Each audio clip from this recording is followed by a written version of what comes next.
कहानी शुरू होती है एक जंगल को दिखाते हुए। एक आदमी पागलों की तरह इस जंगल से निकलने की कोशिश में था। जंगल इतना घना था कि यहाँ से बाहर जाने का कोई रास्ता नहीं नजर आ रहा था। ये इंसान सूरज को देखते हुए आगे बढ़ा था, लेकिन अब सूरज भी ढल चुका था। लेकिन उसने भागना नहीं छोड़ा।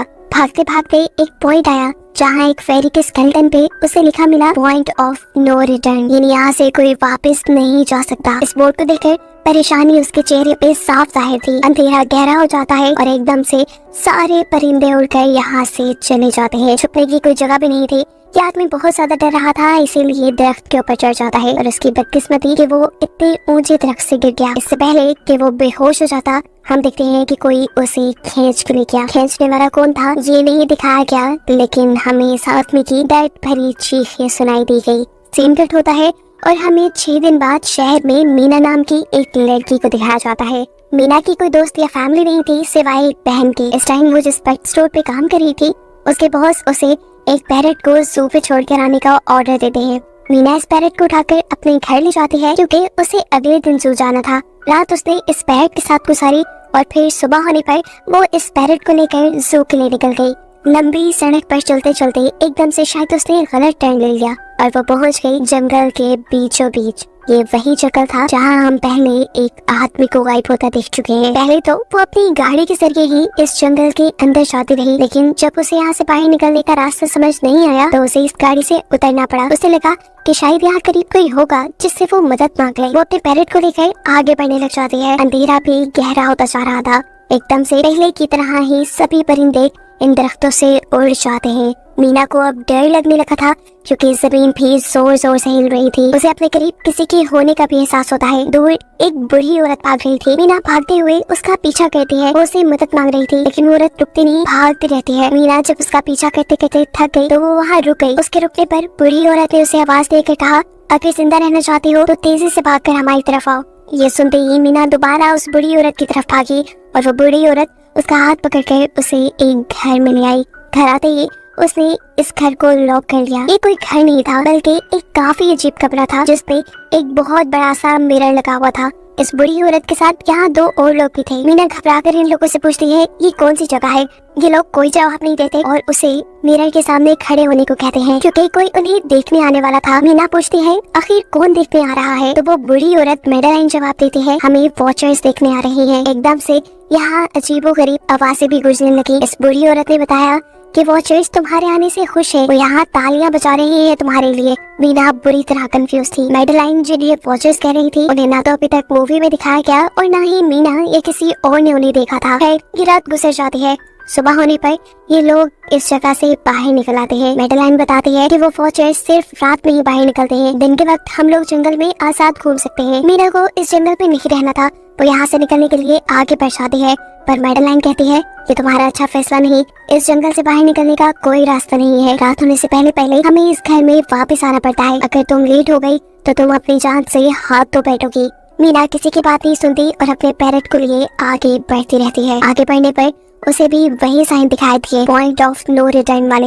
इन्हें देखकर वो घबरा तो गई, लेकिन पहले वाली लड़की की तरह ही वो सूरज को देखकर सूरज के डायरेक्शन में आगे बढ़ती रही, पर जंगल से निकलने में कामयाब नहीं हो सकी। एकदम से उसे जमीन के नीचे हलचल महसूस हुई। वो डर गई और वापस उसी घर की तरफ भागी। वो हार चुकी थी। यहाँ मेडेलाइन उसे हौसला देती है और कहती है कि सिर्फ तुम ही नहीं जिसने यहाँ से निकलने की कोशिश की और हार गई, हम भी तुम्हारी तरह ही हार कर यहाँ रुके हैं। यहाँ से बाहर निकलने का कोई रास्ता नहीं। ये जंगल आत्माओं को अपनी तरफ लेकर आता है और फिर अजीब अजीब चीजें इंसानों को दिखाता है। ये तुम्हें पागल भी कर सकता है, इसीलिए अगर जिंदा रहना चाहती हो तो हमारे साथ ही रहो। ये जंगल एक शिकारी है और हम सब उसका शिकार।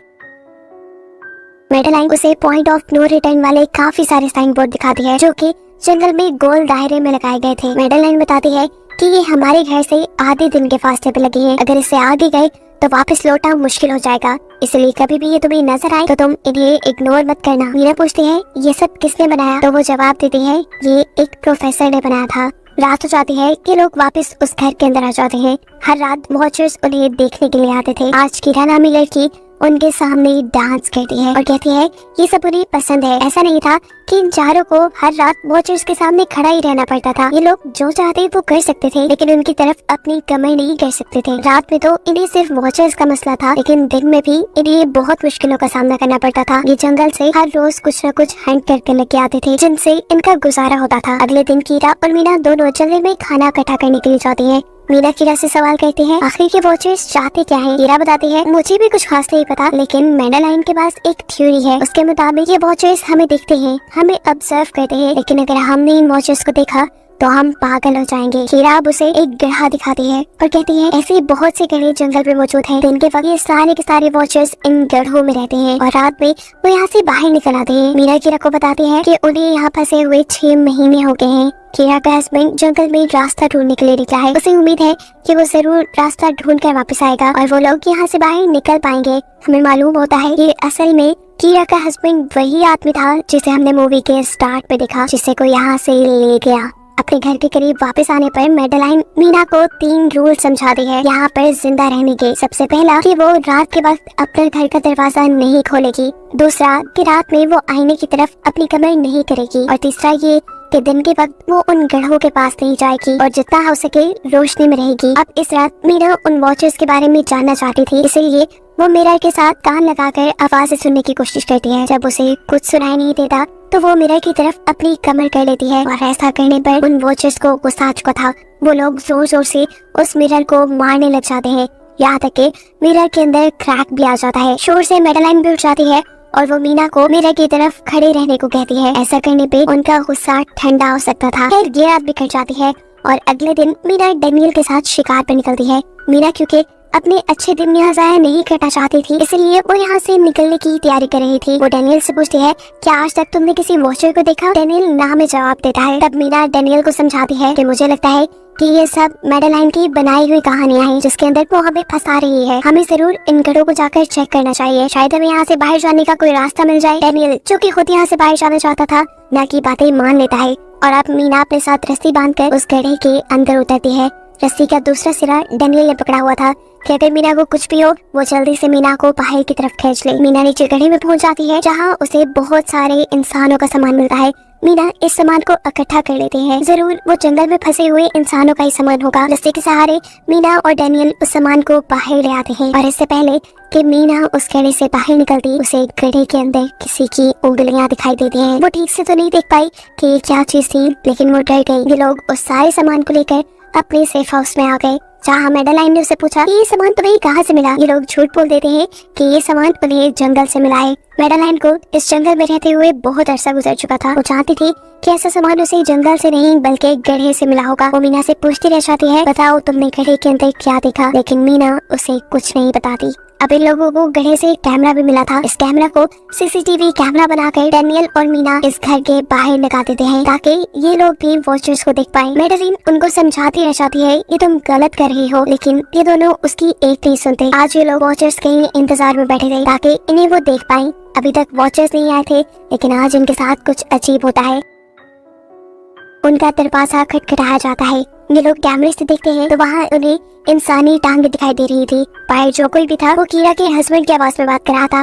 कीरा को लगा कि जरूर उसका हस्बैंड यहाँ से बाहर निकलने का रास्ता ढूंढ आया है। वो जल्दी से उठ कर दरवाजा खोलने के लिए जाती है, लेकिन मैडेलाइन उसे रोक देती है और कहती है तुम ये दरवाजा नहीं खोल सकती, मैं जानती हूँ बाहर तुम्हारे हस्बैंड नहीं है। कीरा को मैडेलाइन की बातों पे यकीन नहीं था, इसीलिए मैडेलाइन कहती है तुम इसका इम्तिहान ले लो, तुम मुझसे कोई ऐसी बात पूछो जिसके बारे में सिर्फ तुम या तुम्हारा हस्बैंड जानता हो। कीरा बाहर खड़े हुए इंसान से एक किताब के बारे में सवाल करती है जिसके बारे में उसे पता होना चाहिए था, लेकिन जब बाहर खड़ा हुआ इंसान कोई जवाब नहीं देता तो ये समझ जाते हैं कि ये वॉचर ही है। ये जब दरवाजा नहीं खोलते तो वॉचर इनके बाहर लगाए हुए कैमरा को तोड़ देता है। सभी वॉचर अब गुस्से में आ चुके थे। वो इनके घर के बाहर लगा हुआ शीशा भी तोड़ने वाले थे, लेकिन ये सब लोग शीशे के सामने खड़े हो जाते हैं। उनके ऐसा करने पर वॉचर्स ने शीशा तोड़ना बंद कर दिया और वो इनको मारने नहीं आए। रात इनके साथ ये काफी सारी गलत चीजें हो गई थी, इसीलिए डैनियल और मीना ने डिसाइड किया कि वो मैडेलाइन को सच बता देंगे कि वो गड्ढे में गए थे। और इस बात से वो बहुत ज्यादा गुस्सा हो जाती है कि उन्होंने एक रूल तोड़ दिया था। मैडेलाइन उस गड्ढे से लाया हुआ सारा सामान उठाकर वापस उसी गड्ढे में फेंक देती है और अब ना चाहते हुए मीना भी यही रहने वाली थी।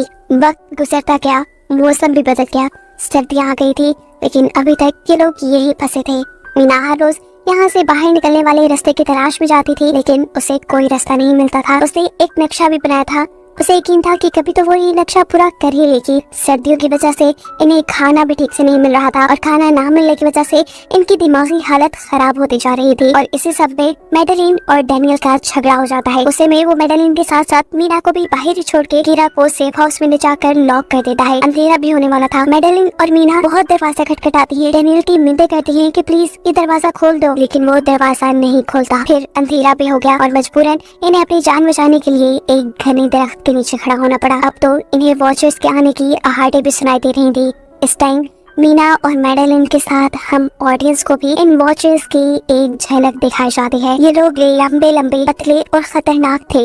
अपने घरों से निकलकर ये सब इंसानों को देखने के लिए इस सेफ रूम तक पहुंचते हैं। और जब ये लोग देखते हैं कि मीना और मैडेलिन वहाँ नहीं है, तो उनको खाने के लिए ये लोग जंगल में उन्हें ढूंढने लग जाते हैं। और इन क्रिएचर्स के दूर जाते ही मीना और मैडेलिन को मौका मिल जाता है दोबारा अपने सेफ हाउस तक आने का। इस मर्तबा वो जोर जोर से दरवाजा खटखटाते हैं और आखिर डैनियल उनके लिए दरवाजा खोल ही देता है। ये लोग घबराए हुए थे क्योंकि इन लोगों ने अब वो क्रिएचर देख ली थी। मैडेलिन इन सबसे आकर कहती है कि मैंने तुमसे झूठ बोला था कि मैं यहाँ पे फंस गई। असल में मैं इन्हीं क्रिएचर्स की तलाश में यहाँ आई थी, क्योंकि मैंने किताबों में पढ़ रखा था कि ये सारे क्रिएचर्स परियां हैं, फेरीज हैं। लेकिन यहाँ आकर मैंने जब इन्हें देखा तो मुझे पता चला कि ये तो मॉन्स्टर यानी राक्षस हैं और साथ ही साथ काफी अक्लमंद भी। ये लोग भेस बदल सकते हैं। मैंने जिसको देखा था उसने बिल्कुल मेरे जैसा ही अपना रूप बना लिया था, बस उसके बाल थोड़े बिखरे हुए और आंखों के नीचे गड़े थे। मैंने उनकी इन हरकतों से अंदाजा लगाया कि वो हम जैसा बनने के लिए हर रोज कुछ सीखते हैं, इसीलिए ये हर रोज आकर हमें ऑब्जर्व करते हैं और जो जो काम हम करते हैं वैसे ही काम ये लोग करने लग जाते हैं। इनकी इन्हीं बातों के दौरान दोबारा दरवाजे पे खटखटाहट होती है। ये क्रिएचर्स अब इन्हीं की तरह बोल रही थी। वो अंदर आना चाहती थी लेकिन ये दरवाजा नहीं खोल सकते थे। अगर ये दरवाजा ना भी खोलते फिर भी क्या हो जाता, उन क्रिएचर्स में इतनी ताकत थी कि वो इस लोहे के दरवाजे को तोड़ के अंदर आ जाए। इन लोगों को कहीं छुपना था, सभी को कुछ समझ नहीं आ रही थी। पर अचानक डैनियल की नजर फर्श पे पड़ती है। यहाँ फर्श थोड़ा ऊपर नीचे था। वो जैसे ही कारपेट उठाकर दिखता है तो नीचे एक बंकर था। ये लोग बिना वक्त जाए किए उस बंकर का दरवाजा खोल के उसके अंदर चले जाते हैं और फिर बंकर बंद कर लेते हैं। ये लोग इस चीज से हैरान थे कि ये बंकर इतने अरसे से यहाँ था और इन लोगों को पता भी नहीं चला। इस बंकर के नीचे बहुत फैसिलिटीज थी, हजारों दिन का खाना, बहुत सारे टीवी, टेक्नोलॉजी और भी बहुत सा जरूरत का सामान रखा था। मीना जानना चाहती थी कि आखिर ये जगह किसने बनाई, इसीलिए वो इस कंप्यूटर को ऑन कर लेती है। इस कंप्यूटर में इंटरनेट तो नहीं था लेकिन बहुत सारा डाटा सेव था, जिसे खोलने पर इन्हें पता चलता है कि ये सारी जगह डॉक्टर मार्टिन ने बनाई थी। ये असल में प्रोफेसर को इन क्रिएचर्स के बारे में पता था। वो इन क्रिएचर्स पर रिसर्च करना चाहता था, इसलिए उसने ये बंकर बनाया था। वो इस बंकर में रहता था। पैसों का लालच देकर वो दूसरे इंसानों को यहाँ लेकर आता था और रात के बाद उन्हें ऊपर रूम्स में छोड़कर खुद इस बंकर में आकर छुप जाता था और वो मॉन्स्टर फिर उन इंसानों को खा जाया करते थे। अपनी सारी रिसर्च के दौरान डॉक्टर मार्टिन बताते हैं कि ये क्रिएचर कोई मॉन्स्टर नहीं बल्कि असल में फेरीज थी जो पहले इंसानों के साथ रहती थी, लेकिन फिर इंसानों ने इन्हें धोखा दिया। इन्हें यहाँ जंगलों में फंसाकर वो यहाँ से निकल गए और काफी साल जमीन के नीचे रहने की वजह से इनका जादू और इनके पर चले गए। डॉक्टर मार्टिन बताते हैं कि सारी रिसर्च के दौरान उन्हें एक सबसे अलग फेरी मिली जो रोशनी में भी उन घरों से बाहर आ सकती थी। वो अच्छी थी, उसे डॉक्टर मार्टिन को मारा नहीं, डॉक्टर मार्टिन उसे यहाँ ले आया। वो फेरी मार्टिन के साथ रहकर सब कुछ सीख गई, लेकिन थोड़े अरसे बाद इन दोनों के अंदर कोई लड़ाई हो गई। इस कंप्यूटर में बहुत सी वीडियोस थी और हर वीडियो में डॉक्टर मार्टिन ने कुछ न कुछ बताया हुआ था। मीना बस ये जानना चाहती थी कि आखिर में क्या हुआ, इसीलिए वो सबसे आखिरी वीडियो प्ले करती है जिसमें वो देखती है कि प्रोफेसर खुद को और उस फेरी को मारने वाले है। मरने से पहले वो इस जंगल में फंसे हुए लोगों के लिए यहाँ से निकलने का रास्ता बता देता है और कहता है कि शाम में जिस डायरेक्शन में परिंदे भागते हैं उसी डायरेक्शन में भागने से वो लोग इस जंगल से निकल सकते हैं। उसने इस रिकॉर्डेड मैसेज में कहा था कि अगर कोई इस जंगल से निकलने में कामयाब हो गया तो यूनिवर्सिटी में जाकर मेरी सारी रिसर्च तबाह कर देना। बस कुछ राज से रहने चाहिए। मैंने यहाँ आकर बहुत बड़ी गलती की थी। मैं वो दुनिया नहीं बना सका जिसका मैंने ख्वाब देखा था। मैं इंसानों और फेरिस को एक साथ नहीं रख पाया। खैर आज रात इनकी काफी खुशी में कटती है क्योंकि इन्हें बाहर जाने का रास्ता मिल गया था। सभी लोग अब बंकर से बाहर निकलते हैं तो देखते हैं कि इनका सेफ हाउस ऑन वॉचर्स ने पूरी तरह तबाह कर दिया है। ये लोग अब यहाँ जंगल से निकलने के रास्ते में बढ़ जाते हैं। वो परिंदे जिनके बारे में प्रोफेसर बता रहे थे वो तो शाम को उड़ने वाले थे, लेकिन इन्हें शाम होने से पहले जंगल से बाहर निकलना था, इसलिए मीना अपने पास मौजूद पैरट को आजाद कर देती है। जिस डायरेक्शन में वो होता है ये लोग उसी डायरेक्शन में चलने लग जाते हैं। चलते हुए रास्ते में इन्हें एक कब्र मिली। मैडेलाइन इस कब्र को देखकर बताती है कि एक वक्त था जब ये लोग इंसानों के साथ रहते थे, लेकिन इंसानों ने इनके साथ बहुत बुरा किया, धोखा किया और इन्हें यहाँ जंगलों में छोड़कर वो चले गए। और क्योंकि इन फेरीज ने अपने पर और अपनी जादू को खो दिया, इसलिए अब कभी वो इस जंगल से बाहर भी नहीं जा सकते। चलते हुए ये लोग एक नदी के पास पहुंच गए। फाइनली इस नदी के जरिए ये लोग इस जंगल से निकल सकते थे। शाम भी हो चुकी थी। वो फेरीज, वो वॉचर्स अब जमीन से बाहर निकलने लगे थे। इससे पहले कि ये लोग डॉक्टर मार्टिन की बोट में बैठकर यहाँ से दूर चले जाते, डेनियल को यहाँ अपना साथी जॉन मिल जाता है। वो जख्मी हालत में था। डेनियल उसकी मदद के लिए आगे बढ़ता है। बाकी सब अपनी बोट में बैठ गए थे। इससे पहले कि डेनियल वापस आता, ये लोग देखते हैं कि डेनियल जिसकी मदद करने गया वो कोई इंसान नहीं बल्कि रूप बदलने वाली फेरी थी, जिसने अब उनकी आंखों के सामने डेनियल का रूप ले लिया था। ये सब लोग डेनियल के लिए कुछ नहीं कर पाते।